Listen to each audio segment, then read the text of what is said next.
pé òun ló máa fi máa yọ fún èmi àti yín. Èwo ni mo ní ká jọ gbé yẹ̀wò lọ́jọ́ títí òní gẹ́gẹ́ bí àṣejọ máa ń ṣe. Ó ga ó gbẹnu tán, bọ̀ máa fẹ́ jẹ́ kí a jọ lọ fojú wò ó. Gan ni a bíjí rọ̀bì gan ni a fi jí ni, ìròyìn ò tá fojú bà, ẹni tó bá débẹ̀ òun ló lè sọ. My brothers and sisters across the great continent of Africa, before you call me your leader, call me your brother. Before you call me a soldier, call me a servant. And before you see me through the lens of your religion, hear me through the ache in my voice, because what I bring to you today is not politics. It is not a speech, it is a cry from the depths of a heart that is tired, not weak, but tired of seeing a continent with the voice of a lion forced to whisper like a beggar. Africa is bleeding, but not from war alone. She bleeds from the silence between neighbors, the suspicion between tribes, and the cold distance between the faithful, those who call on Jesus and those who call on Allah. And I ask you sincerely why? Who taught us to hate the hands that reach out in prayer just because the language of their devotion sounds different from Todd? Also who made us believe that a Muslim in Mali and a Christian in Congo were enemies by design? Who planted the seeds of suspicion so deep that even shared suffering cannot uproot them? Let me tell you, it was never God. It was never Jesus. It was never Muhammad. It was never the Spirit, nor the Prophet, nor the Scripture. It was men with pens and guns, borders and flags, power and profit. It was empires that came with religion in one hand and time, a sword in the other, not to save us, but to split us. And once we were divided, they fed on us like vultures, picking at the flesh of our unity while we fought over crumbs and creeds. Today I speak not just as the president of a nation, but as a son of this soil. A man who has walked through markets where mosques echo the call to prayer beside churches singing praises. I've seen Muslims feed Christian orphans. I've seen Christians defend their Muslim neighbors from death. And I've seen men who belong to neither sacrifice everything for both. So who told us we are at war with each other. I speak today not to condemn, but to awaken. Because our real enemy is those who control the loans, the weapons, the propaganda, the NGOs, and the trade routes. They know something we keep forgetting. A divided. Yomi Ogunlola lórúkọ mi. Amòfin ni mí. Mo dẹ̀ tún wà lára àwọn tí ó ń jà fún ẹ̀tọ́ ìlú. Ṣé ẹ rí lákọ̀ọ́kọ́ náà? Ó ṣeni láàánú púpọ̀ wípé gbogbo nǹkan tí Bọ́lá Ahmed Tinubu tó pè ní kò ṣe dáadáa lẹ́yìn kó tó di president, èyí tí military ṣe, èyí tí civilian administration ṣe, ní ọjọ́ ìní gbogbo ẹ̀ ló ti yí padà, gbogbo ẹ̀ lòun fúnra ẹ̀ wá ń ṣe. So eléyìí ó reveal irú èèyàn tó jẹ́ pé he is not a man that can walk the talk. Kò ń ṣe hypocrisy lòyìnbó máa ń perú ẹ̀. Torí gbogbo ohun tó ní kò dá nígbà ayé military, nígbà ayé Ọbásanjọ́, ìgbà ayé Yar'Adua, ìgbà ayé Goodluck Jonathan, gbogbo ẹ̀ ló wá dá lásìkò tó ń wọlé. Number one thing tó ṣe tí ò dá nìyẹn. Ẹlẹ́ẹ̀kejì, láti ìgbà tí president yìí ti wọlé, ọ̀rọ̀ subsidy àti multiple foreign exchange windows tó pè ní chokehold on the Nigerian economy, àìní àròjinlẹ̀ ni. Nítorí pé a lè nítorí less than 1,000 Nigerians wọ́n bà subsidy, ọ̀rọ̀ subsidy petroleum products jẹ́, ká wá torí ẹ̀ ká wá fìyà jẹ 250 million Nigerians. Everybody ló mọ̀ yìí pé subsidy kọ́ ni problem tá a ní, corruption tó wà nínú ẹ̀ òun ni ìjọ̀gbọ̀n wa, and àwọn ẹni tó corrupt gbogbo subsidy program yìí gbogbo wọn lẹ́mọ̀ náà. Ṣe wá fi ìdájọ́ tó tọ́ àti tó yẹ fún irú àwọn èèyàn bẹ́ẹ̀ tẹ wá torí less than one. This gentleman, that's about half of Festac Town. 1,000 people ẹ bẹ̀rẹ̀ sí fìyà jẹ over 250 million Nigerians. The same thing ló apply sí multiple foreign exchange windows. Ṣé single window la ní sìn? We don't have a single window. iye tí báǹkì ń ta foreign exchange kọ́ làwọn àbókí ṣe ń ta ìyàtọ̀ wà ń bẹ̀. So what is the multiple foreign windows tó lóun council? Not only that, àwọn ẹni tó bà multiple foreign windows jẹ́, where are they? They are less than 1,000 again. Wọn ò tó 1,000. Àwọn bank executives wọ̀nyẹn, àwọn náà ń gba dollar, pounds àti other foreign currencies ní bank tí wọ́n lọ ń tà fáwọn àbókí. Mélòó nínú wọn ni wọ́n ti prosecute?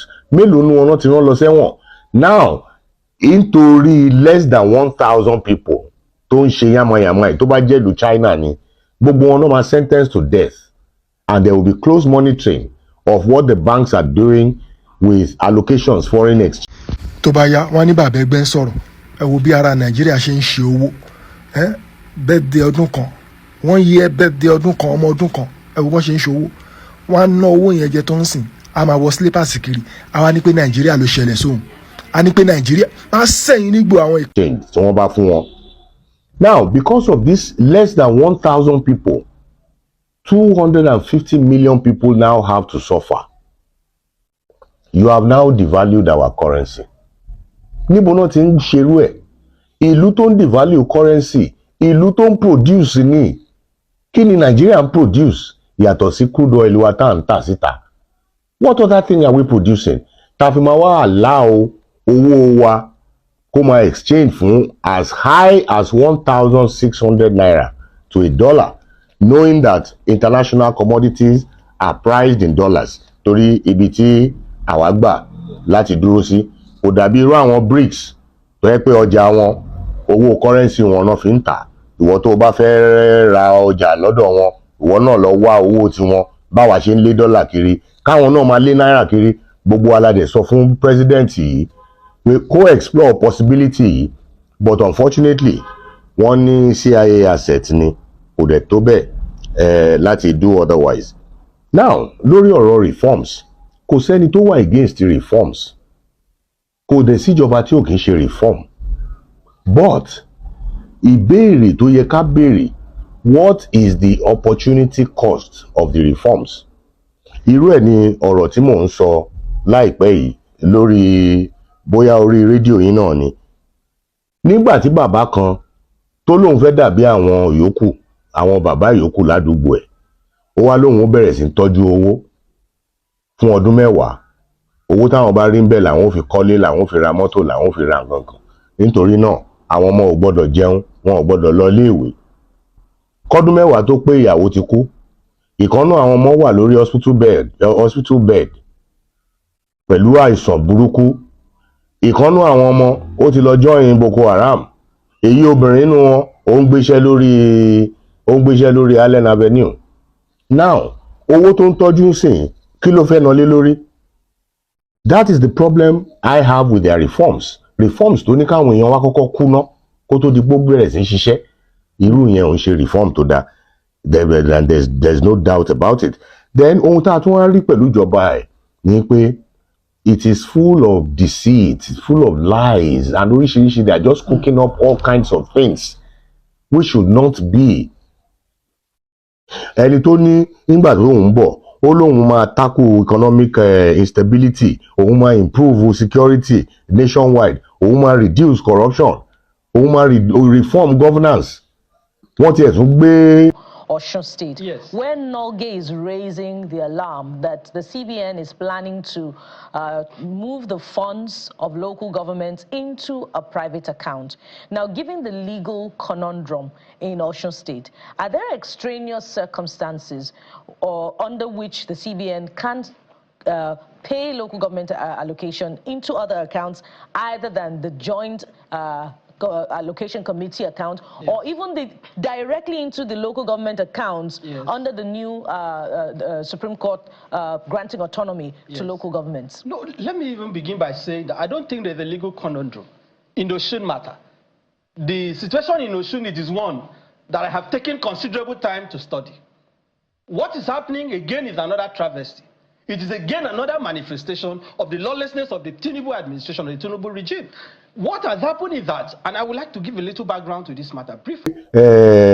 ọ̀rọ̀ ọ̀rọ̀ sanyè wọ́n gbọ́rọ̀ sanyè wá fáwọn implement ẹ̀ èwo nínú àwọn admonitions ọ̀rọ̀ sanyè náà múlò sìn pẹ̀lú gbogbo bí president yìí ṣe ń ṣe tó yẹ pé bẹ́ẹ̀ bá wo convoy ẹ̀ ó tún lọ gbé gbogbo àwọn dispatch riders tí kò wọ́n ń lò láyé ìgbà yẹn ó tún lọ kó wọn padà wá kẹ́ lè fi mọ ohun tó ń dùn mọ́ bọ̀bọ́ inú láti jẹ́ president kì í ṣe bó ti ṣe máa tún lù ṣe rárá the perks of office àwọn nǹkan tó ń gbádùn yẹn kó wà nú mọ́tò kó máa wo everybody kó dá gbogbo mọ́tò dúró àwọn tó ń lọ ibiṣẹ́ kó má lè lọ ibiṣẹ́ tó ní wọ́n ló fẹ́ kọjá gbogbo àwọn nǹkan tó ń dùn mọ́ nínú òun lélẹ̀ ẹ wo insecurity ṣó ṣe é fetí gbọ́ kéèyàn wo plateau yẹn wọ́n dẹ̀ lọ sí plateau àwọn ẹni bí wọ̀nyí wọ́n lọ plateau wọ́n strike lọ́jọ́ kan àti president àti chief of army staff àti national security adviser àti governor everybody wọ́n jáde wọ́n pariwo yéé eléyìí ò dá o wọ́n make statement wọ́n send condolence wọ́n tún padà lọlé wọ́n tún lọ sùn kò ju bí ọ̀sẹ̀ kan sọ́sẹ̀ méjì lọ àwọn people yẹn tún strike wọ́n tún pa àwọn èèyàn lọ bí rẹ́gbẹ̀rẹ́ bí rẹ́rẹ́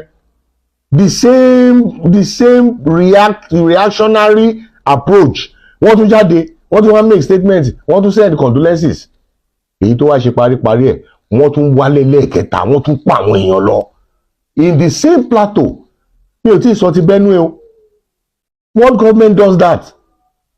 For my people who don't understand Hausa, allow me to translate this, what this Fulani guy is saying. Wai don an kashe mutane 200 a Benue State shi zai tada hankalin mutane a dunga haya a social media to kaɗan kuka gani.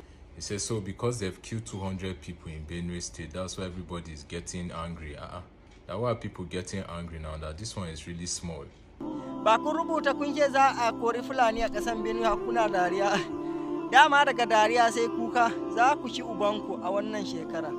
Za ku ci ubanku. Say neighbor talk say me Fulani live on our land. When they write time, even they laugh. Say from laughter to tears now. Say una go chop una nyash. Mutum 100 shine me? Shine tarzoma a zuciya.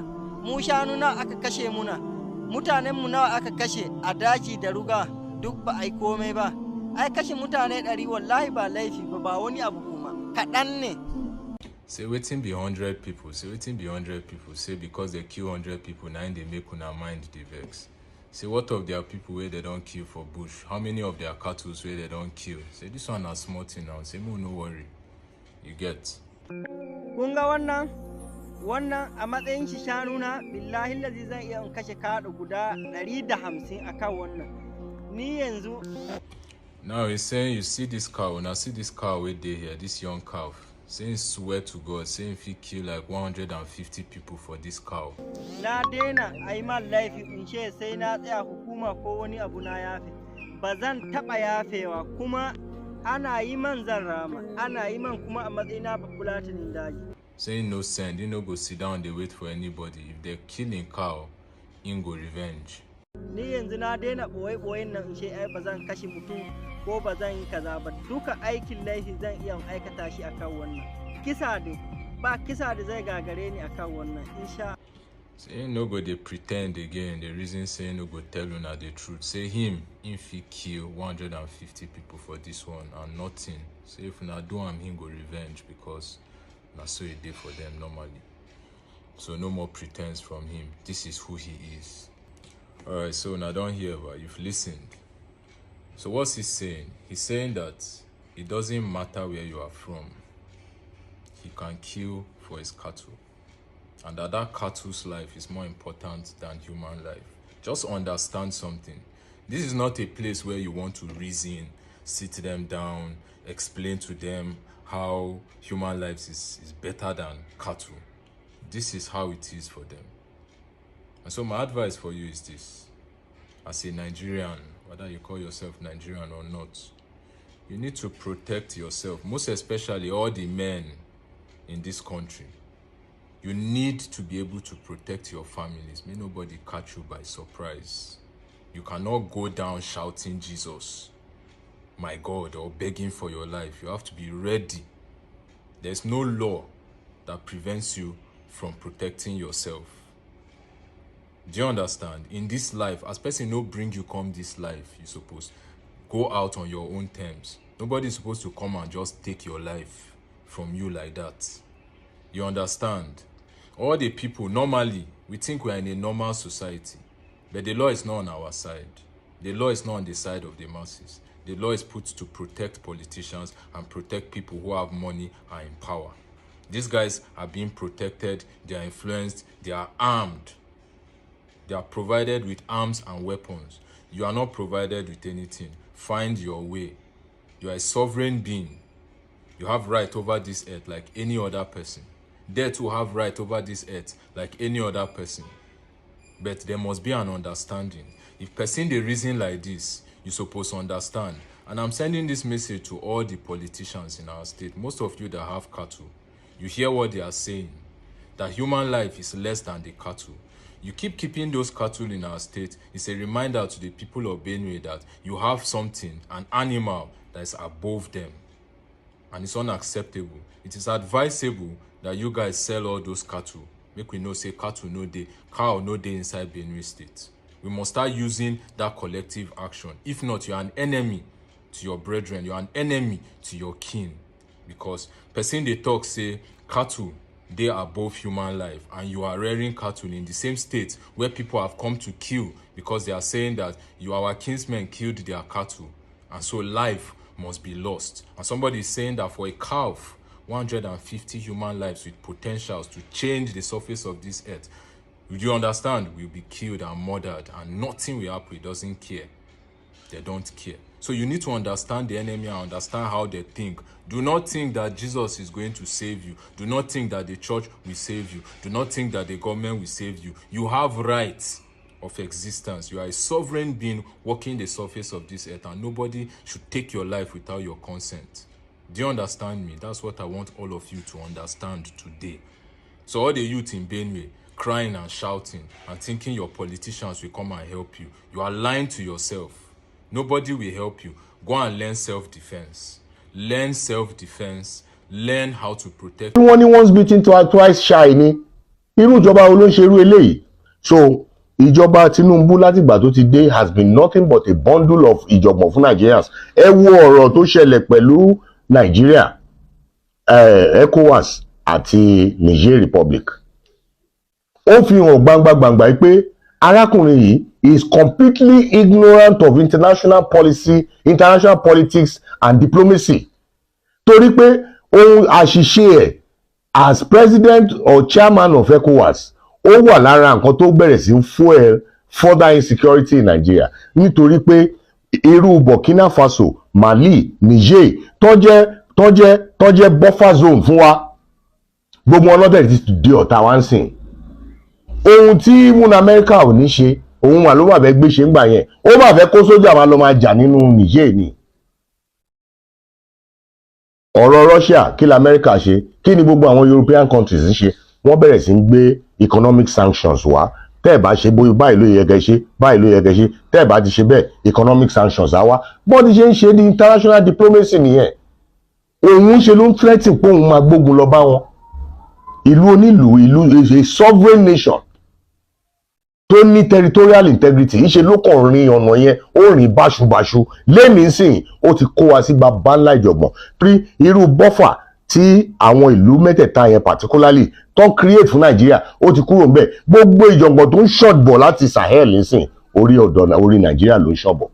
It is because of the lack of preparedness of this president that led us to that. On corruption, ṣẹ́yìn náà wá rí gbàngbàngbà báyìí pé ọ̀rọ̀ ẹnu lásán ni corruption, we're fighting corruption ní pẹ̀lú ìjọba Bọ́lá Ahmed Tinubu. Àìpẹ́ yìí òun ni wọ́n gbé nǹkan kan jáde. Àwọn National Assembly wọ́n ní wọ́n pad budget 380 something billion 380 something billion naira. Wọ́n láwọn fẹ́ fi ra 1462 street lights. Ní abẹ́ Tinubu, and nothing has happened to it. Èmi béèrè nǹkan kan 800 million tí World Bank fún wọn as social safety net. Kọ́ máa pín fún àwọn ọmọ Nàìjíríà, the vulnerable, the poorest of the poor. 800 million yẹn mo ṣe ìṣirò ẹ̀ tó yẹ pé tí a bá gbé sí at the dollar rate, of 1,600 naira multiplied by that amount, nǹkan tó máa fún wa is about 1,130 billion naira. Ìjọba jáde wọ́n ní àwọn ti reach out sí 15 million families, 10,000 naira. Tó bá jẹ́ pé lóòótọ́ ni, that would amount to 150 billion. Tó bá jẹ́ 150 billion ló amount sí, èló ni balance tó kù bẹ́ẹ̀ 1.1 trillion naira.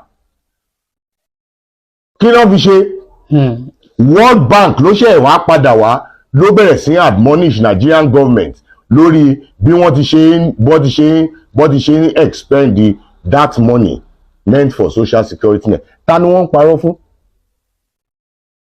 I have always said a thief cannot accuse another of stealing and be justified, but this is what you are saying. So on all fronts, this government has failed everybody. Ẹ wo gbogbo ìgboro ìlú, àwọn títì tó láwọn ń ṣe, how many kilometers náà ti ṣe? Gbogbo owó tó lọ expend sórí Lagos Calabar road, ṣé wọ́n gba Lagos Ìbàdàn, wọ́n gba Ìbàdàn tó Ògbómọ̀ṣọ́ tó Ìlọrin, ṣé wọ́n wo gbogbo àwọn ọ̀nà wọ̀nyẹn, ṣé wọ́n ṣe gbà? Àbí kó kúrò lá. Imagine this present government built Third Mainland Bridge. Ha!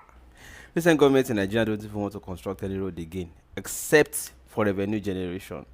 And that's exactly why you see that there are so many roads in Nigeria begging for attention and nobody is talking about them. No matter we have shouted, government does not want to fix roads in Nigeria except for private capitalist interests. And that is why any road you want to build, they want to toll. Go to Ogun State, for example. When they managed to construct Agbara Lusada Road, they tolled it. Ekpe Ijebu Road, they opened toll. So government can never build road again in Nigeria except they are going to be making money from it. So everything government does in Nigeria today, money must be made on it. So now look at the coastal road from VI to Eleko. It's only 47.5 kilometers. They're already proposing to put 2 tolls within just 47 kilometers. Can you imagine that? So imagine that they were the ones that built Third Mainland Bridge or more. At least 2 tolls will be on it. One at Obalende, another one at Oworonshoki. Even for not having built the Third Mainland Bridge, they had to go and repaint the bridge and put revenue structure on it. They didn't even paint the Third Mainland Bridge for free. They had to install camera like Big Brother, put a Big Brother on it, install CCTV to the monitor. They now imposed 80 km/h speed limit on it. Do you know what 80 km/h means on a Third Mainland Bridge? 80 km/h. If it is not for revenue generation, why 80 km/h? Make on they drive like snail, like this snail pace. Now they move on a Third Mainland Bridge. So anytime you see government coming to paint a wall near your vicinity, they want generate revenue. Anytime you see government, this government, they want to paint floor now for revenue. Government of Nigeria can never do anything for free in this country. So that is why you must begin to review the way you see yourself. Your own perception is that you are a citizen. You see yourself as a citizen in this country. But this government sees you as a customer. You are a customer, you are not a citizen. Abuja, kó lóun lọ Zaria àti Zaria, òun lọ Kaduna àti Kaduna, òun lọ Zaria àti Zaria, òun lọ Maiduguri, òun lọ Kano. Ṣé gbogbo àwọn ọ̀nà yẹn ló wà motorable? Èwo ló wà of priority today? Gbogbo àwọn oúnjẹ tá à ń jẹ ní South àti àwọn ọ̀nà ọbẹ̀ yẹn lọ́ ti ń kó wá, wọn ò ní lọ kó wọn sí orí Lagos Calabar expressway. So which should take priority? Bẹ́ẹ̀ sì ni kẹ̀ àwa mọ̀ pé ọgbọ́n náà ni wọ́n fẹ́ abandon projects bí Lagos Calabar, Sokoto Badagry, abandon projects náà ló máa jẹ́ last. Wọ́n fẹ́ fi rake owó tó máa fi ṣe politics ni. You see, téèyàn bá rí well intentioned leaders kò ní ṣòro rárá. You can tell from miles away pé olórí yìí, this is well intentioned. Àwọn eléyìí ò wà well intentioned. They know what they are playing at. They are just deceiving Nigerians. They don't have any solution to Nigeria's problems.